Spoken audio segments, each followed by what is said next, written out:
Shalom. First and foremost, I want to give all praises, honor, and glory to Yahweh, Bahasham Yahushai, Bahasham Rucha Kodash. Double honors to the elders and the apostles of Great Millstone, and peace and blessings to the elect. And today we're going to go into the book of Jeremiah, the 12th chapter, as it says, Jeremiah's prayer, in which it covers, once again, Jeremiah's petition really to the Lord to bring, to basically inquire, right, almost like Ezra did, about why it is that the wickedness, right, of Israel, right, those that are wicked and dealing treacherously are allowed to prosper, even up until this point, in which the Lord gives him an answer, all right, and then goes on to describe the judgments that he would bring, not only to Israel or to Judah, but to the neighboring nations. So this is Jeremiah chapter 12, verse 1. Righteous art thou, O Lord Yahweh, when I plead with thee. Yet let me talk with thee of thy judgments. So Jeremiah is saying basically, whatever case I bring before you, you judge it righteously, right? You plead my cause. So I want to, there's something that I want to discuss with you, concerning, as it says, thy judgments. Wherefore or why doth the way of the wicked prosper? Wherefore are all they happy that deal very treacherously? So now Jeremiah is understanding, and he's asking the Lord, like, why is it that, you have the wicked ones still in a position of authority, still in a position of power to be able to manipulate and take advantage of, your people, right? Why is it that they that deal treacherously are happy? They look like they're in a good state. Verse 12, thou hast planted them, yea, they have taken root. They grow, yea, they bring forth fruit.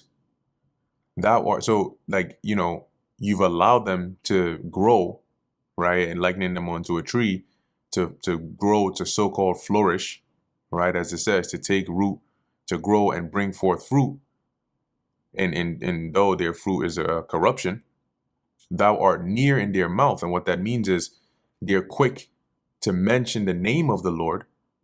So to give the appearance as though they are, somebody that is holy or following the Lord, and far from their reins. The Lord is far from their actual inward parts or their thoughts.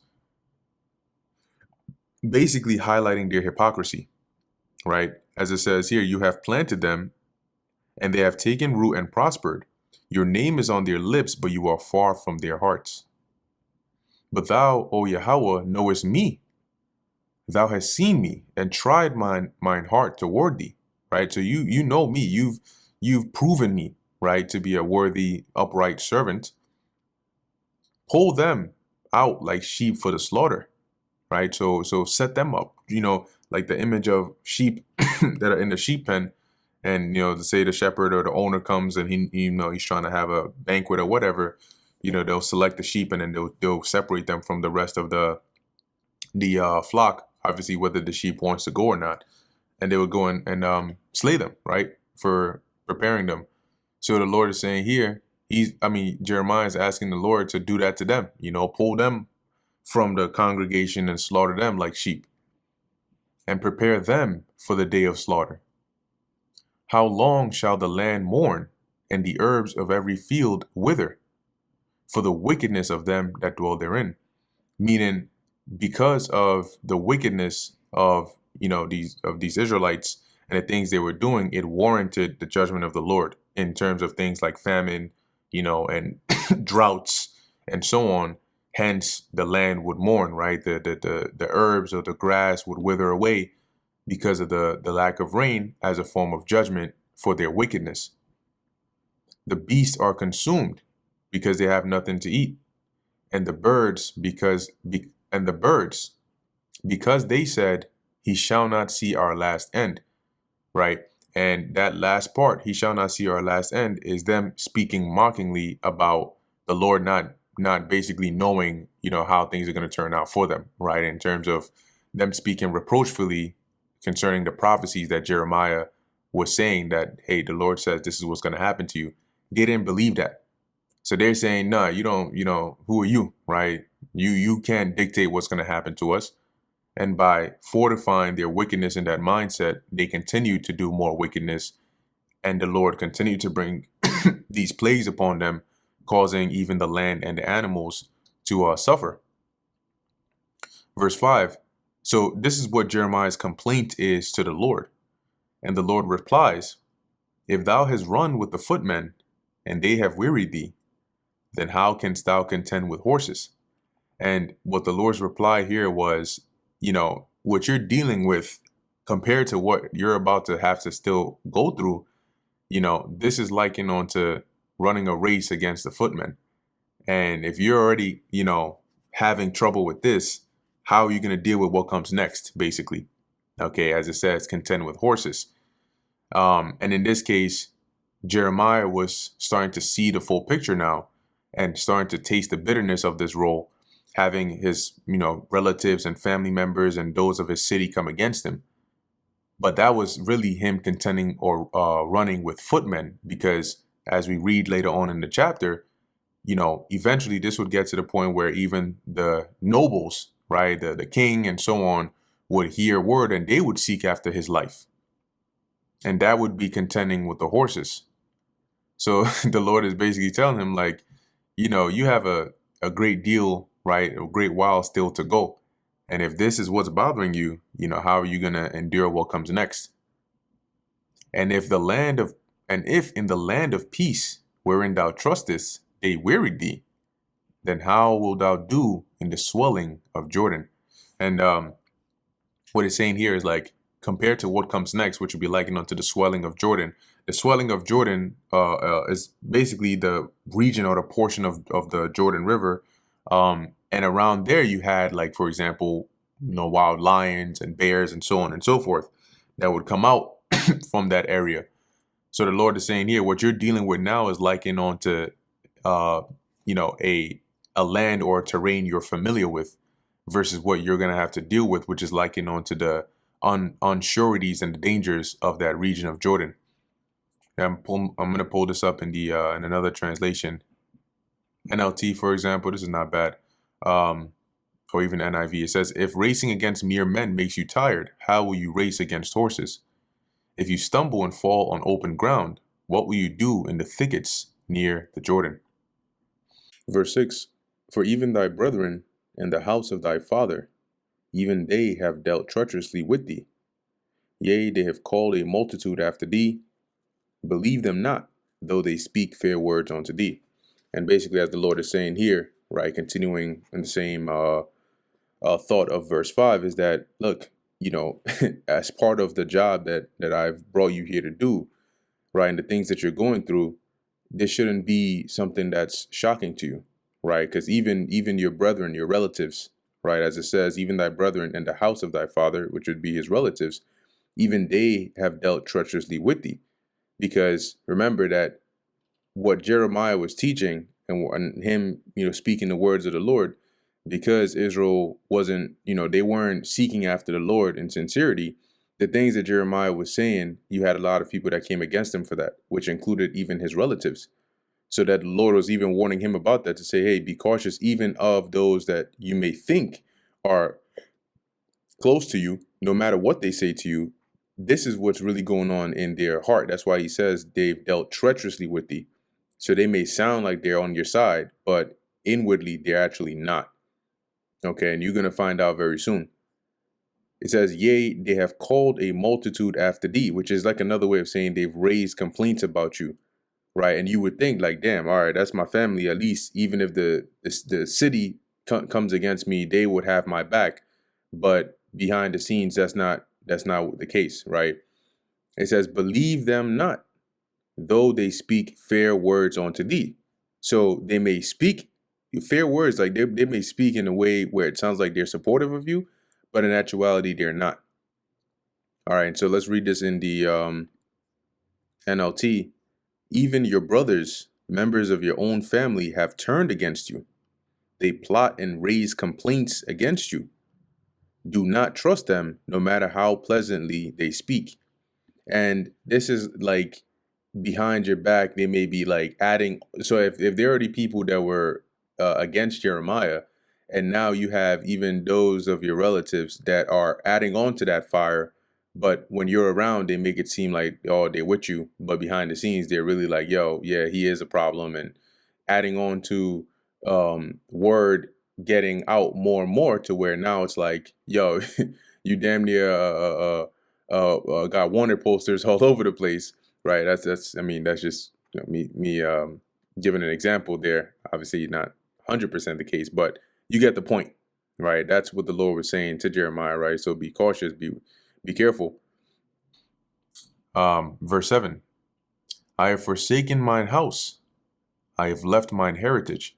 And this is the Lord speaking, saying, forsaken his house, because the judgment he has pronounced against them, you know, it would destroy everything, right? His temple, his heritage being Israel.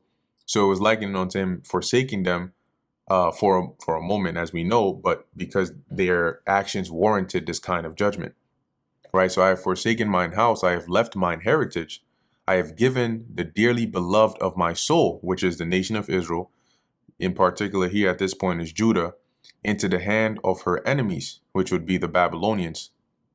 Mine heart is unto me as a lion in the Salakia. Mine heritage is unto me as a lion in the forest. So the heritage, being Israel, is likened, the Lord is likening them unto like a wild lion. It crieth out against me, therefore have I hated it. Meaning, you know, my heritage, which is supposed to be my dearly beloved, is like a wild lion that's like basically trying to attack me, right? Coming against me. And therefore I deal with it. I had to deal with it accordingly. So to hate it doesn't mean the Lord, you know, is like, I'm never going to deal with these people anymore. But it triggered the Lord to bring that almost like a hateful wrath, as some could see it. Okay, because that's the only way to deal, right, with these kind of people when they're coming at you like that, as he described them onto like a lion in the forest. So what this looks like is these people that you love, but every time you try to reach out to them, they'll kill your prophets, right? They'll continue to do more and more wickedness, right? They'll basically snap out against you.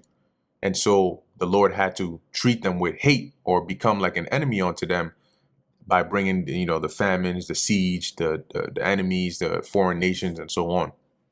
Verse 9, mine heritage is unto me as a speckled bird. And when you go into that speckled bird, right, it is, let's look into the word speckled. It is one that stands out, right, of an unusual color, you could say. So a colored or variegated speckled, right? Let's copy that. It says here dyed, right, in stripes, like I guess the example they gave here was a hyena. Yeah, so variegated, it says exhibiting different colors, especially as irregular patches or streaks. So what does that do? That causes you to stand out, right? So the Lord is saying here, he's saying here, mine heritage, Israel, has become like, it's like they're likened onto this speckled bird, right, that stands out. Therefore, right, the birds round about are against her. Nature shows you that when you have a animal, like even if it's like a ape or a bird that comes out looking different than the rest, it's really excluded. Okay, and sometimes they'll even attack it because they'll look at it as something is wrong, and therefore they don't want it to spread amongst them, right? They ostracize it and they try to get rid of it. So the Lord is likening this situation to Israel being in the midst of these other nations as this speckled or outlier bird, and the birds that are round about, as it says, are against her. Come ye, assemble all the beasts of the field, come to devour. Now it's also interesting because Israel was different, right? In terms of nations, we would be likened onto a speckled bird, in the sense that we were different from these other nations around us, right? Our laws, our manners, our customs, everything we did was different. right? Now, of course, there's the layer, right, to this verse in terms of the actual physical appearance, the phenotype of Israelites looking like all different, you know, varieties. Okay, but in terms of the context of Jeremiah 12, um, this is where I'm relating it to, right? So the Lord is saying here, assemble all the beasts of the field, which would represent the neighboring nations and the foreign invaders, and come to devour, right? Come and attack her by order of the Lord. Many pastors have destroyed my vineyard. They have trodden my portion underfoot. They have made, and these pastors being the shepherds, right? And they have destroyed my vineyard, the vineyard being the nation of Israel. They have trodden my portion underfoot. They have made my pleasant portion a desolate wilderness. And how did they do this? Through wickedness and greed, they misled the people of the Lord, leading to them being in a destroyed state, which the Lord likened unto his vineyard being trodden underfoot and being made a desolate wilderness. They have made it desolate, and being desolate, it mourneth unto me. So due to their wickedness and leading Israel, astray, that warranted Israel to become, in this destitute state, because they erred, which warranted judgment against them, and now they're in they would be in a destitute state, mourning unto the Lord. The whole land is made desolate because no man layeth it to heart, meaning nobody cares. Okay. Verse 12, the spoilers are come upon all high places through the wilderness, being the foreign army, right? And in the NLT, it's worded as, on all the bare hilltops, destroying armies can be seen. The sword of the Lord devours people from one end of the nation to the other. No one will escape, i.e. the time of judgment. And all this that the Lord is saying, right, is future for Israel at this point in history. So it says, for the sword of the Lord Yahweh shall devour from one end of the land even to the other end of the land. No flesh shall have peace. So nobody is going to escape this. And what that means is the majority, right? Or nobody that has been targeted is going to escape this, right? Because we know Jeremiah, for example, the Lord have mercy on him. Verse 13, they have sown wheat, but they shall reap thorns. They have put themselves in pain, but shall not profit. Sowing wheat, if you sow wheat, you expect to reap the crops of it. The Lord is saying here that they're going to expect benefits or peace, and they're going to get, judgment, right? When you sow wheat, you're not expecting thorns. But if you do get thorns, that's like an evil thing onto you. They have put themselves in pain, meaning they've labored, but they're not going to profit from it because it was in wickedness. And they shall be ashamed of your revenues being the harvest, because of the fierce anger of the Lord. So when you go to expect, the result of what you've planted, what you're going to get is going to be, something you don't expect, i.e. that evil reward, you could say. Why is that? Because of the fierce anger of the Lord, because you disobeyed the Lord. Verse 14, thus saith the Lord Yahweh, against all mine evil neighbors that touch the inheritance, which I have caused my people Israel to inherit. These are referring to the neighboring nations, right? If you look at map of Levant, Bible Times. Okay, maybe this might work. Cool. So you can see here, right? They are, I don't know if this is in the Old Testament times, or maybe it is. Okay. So you can see here, you have Israel, right? We had our regions and our territory, but you had neighboring nations, right? You had Edom, which was literally on our border. You had the Philistines, you had the Moabites, you had the Ammonites, right? You had the Syrians up north, Tyre and Zidon, and so on and so forth, right? And so, as the Lord says here, all of those evil neighbors that touch the inheritance, which I have caused my people Israel to inherit. So when in history, right, when the Lord had us endure this calamity, the neighboring nations saw that and they took advantage of that, right? And even in particular, you read about that the Edomites also came in there and burnt the cities and the temple and so on, right? They partook in that. So they touched wrongfully the inheritance, right? The people and the land that the Lord caused us, Israel, to inherit. The Lord says, behold, I will pluck them out of their land and pluck out the house of Judah from among them. So not only would we be taken out of our land, but these nations would also be be taken away captive. They would also suffer judgment at the hands of the Lord. And a quick precept for this is, or not a quick precept, but a precept for this is in Ezekiel 25, verse 3. It says, and say unto the Ammonites, hear the word of the Lord Yahweh. Thus saith the Lord Yahweh, because thou saidest, aha. Now remember, Ezekiel was also pretty much contemporaries, right, with Jeremiah, except Ezekiel is, his ministry is after the Babylonians actually come to the land the first couple of times, and then they take captive Israelites back to Babylon. As they took Daniel and the three holy children and so on, they also took Ezekiel. And so from Babylon is where Ezekiel was prophesying, but Ezekiel was prophesying before the Babylonians made their return back to Jerusalem to destroy it, which was some years after that, right after the first siege or first exile. So while he's there, this is what he's prophesying concerning, he prophesies concerning Israel, but also the neighboring nations. So matching what we just read in Jeremiah 12, it says here, because thou saidest, aha, against my sanctuary, when it was profaned, and against the land of Israel when it was desolate, and against the house of Judah when they went into captivity. Behold, therefore I will deliver thee to the men of the east for a possession. Remember, we just read that he was going to pluck them out of their land as well. For a possession, and they shall set their places in thee, and make their dwellings in thee. They shall eat thy fruit, and they shall drink thy milk. And I will make Rabbah a stable for camels, and the Ammonites a couching place for flocks. And ye shall know that I am the Lord Yahweh.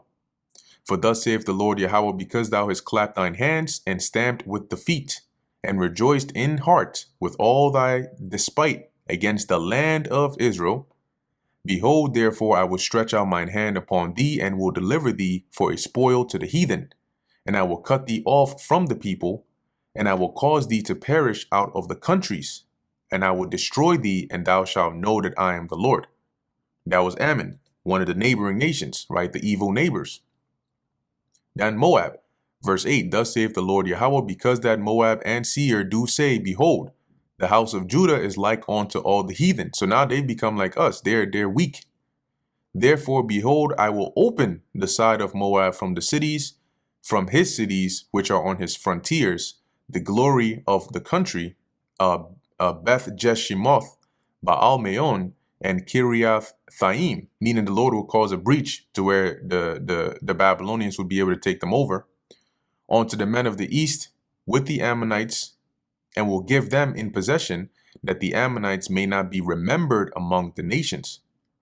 And interestingly enough, it's very difficult, if not impossible, to find any actual history aside from biblical history on the Ammonites, okay, from when they were taken out of the east from the actual land. And I will execute judgment upon Moab, and they shall know that I am the Lord Yahweh. Now on to Edom, which is another nation. Thus saith the Lord Yahweh, because that Edom hath dealt against the house of Judah by taking vengeance, and hath greatly offended and revenged himself upon him, or upon them. Therefore, thus saith the Lord God, I will also stretch out mine hand upon Edom, and will cut off man and beast from it, and will make it desolate from Teman, and they of Dedan shall fall by the sword. And I will lay vengeance upon Edom by the hand of my people Israel, and they shall do in Edom according to mine anger and according to my fury, and they shall know my vengeance, saith the Lord God. Philistia, thus saith the Lord Yahweh, because the Philistines have dealt by revenge, and have taken vengeance with a despiteful heart, to destroy it for the old hatred. Therefore, thus saith the Lord Yahweh, behold, I will stretch out mine hand upon the Philistines, and will cut off the cherethims, and destroy the remnant of the seacoast. And I will execute great vengeance upon them with fury, or furious rebukes, and they shall know that I am the Lord Yahweh, when I shall lay my vengeance upon them. So going back to Jeremiah 12, that's what the Lord said he would do for them touching his inheritance. And it shall come to pass after that I have plucked them out, I will return and have compassion on them and will bring them again, every man to his heritage and every man to his land. So the Lord is saying after, after we have been taken out of our land, right, and plucked out, at some point, the Lord will return and have compassion on us. Now, yes, we were able to come back from the Babylonian captivity into our land, but ultimately, really, this fullness would happen at the very end, right, in our time now, right, where the Lord would return us back to our land, okay, and also after the 1,000-year captivity of these nations, as is written in Revelation 20, they would also return to their lands, right, to return to their normal, quote unquote, normal lives again, but under us, okay. Verse 16, and it shall come to pass if they will diligently learn the ways of my people. So this is the evil neighbors, right?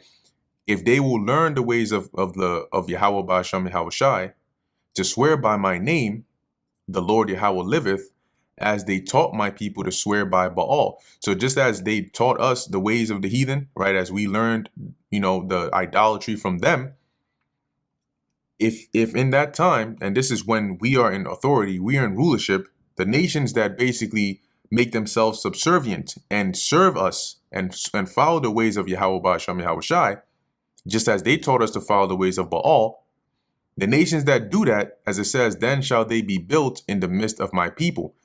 Being built in the midst of my people doesn't mean they're going to be mixed in among us, right? All it means is that they're going to basically be allowed to have their lands back.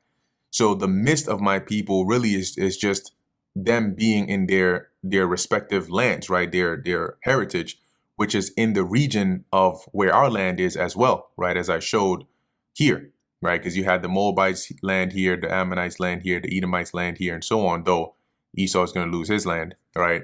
But all that means is that they would be allowed to return back to their lands, though they would have to pay tribute to us. Okay, and a precept for this is Micah chapter 4, verse 2, right? And many nations shall come and say, come and let us go up to the mountain of the Lord and to the house of the God of Jacob, and he will teach us of his ways, and we will walk in his paths. For the law shall go forth of Zion, and the word of the Lord Yahweh from Jerusalem. See? So as we just read here, right, the nation that will diligently learn the ways of us, they're going to basically be allowed to have their lands back, okay, and dwell there. It says here, but if they will not obey, and another precept actually I had for that was Revelation 20 and 5. It says, but the rest of the dead live not again until the 1,000 years were finished. This is the first resurrection. This dead is referring on to the heathen nations. Them not living again doesn't mean that they wouldn't actually be alive again. But when you go into the word lived, it means to be restored, right, to a normal life, right? To live again, recover life, to be restored to a correct life, right? One who returns to a better moral state. So they would serve captivity for that 1,000 years, but after that, they would return to, having their lands and living a somewhat normal life under us. Verse 17, but if they will not obey, I will utterly pluck up and destroy that nation, saith the Lord Yahweh. And this is Zechariah 14 and 17. And it shall be that whoso will not come up of all the families of the earth to Jerusalem to worship the King, the Lord Yahweh of hosts, even upon them shall be no rain. And if the family of Egypt go not up and come not, that have no rain, there shall be the plague, wherewith the Lord Yahweh will smite the heathen that come not up to keep the Feast of Tabernacles, because they will not obey. This is the punishment of Egypt and the punishment of all nations that come not up to keep the Feast of Tabernacles. See, so as the Lord said here, if they don't obey, he will pluck them up. He will utterly pluck up and destroy that nation. Okay, and we just read an example of how he would do that. And that brings us to the end of the Jeremiah, the 12th chapter. Lord willing, this is edifying to the elect. In closing, I want to give all praises, honor, and glory to Yahweh, Bahasham, Yahweh Shai, Bahasham, Recha Kodash. And until next time, Shalom.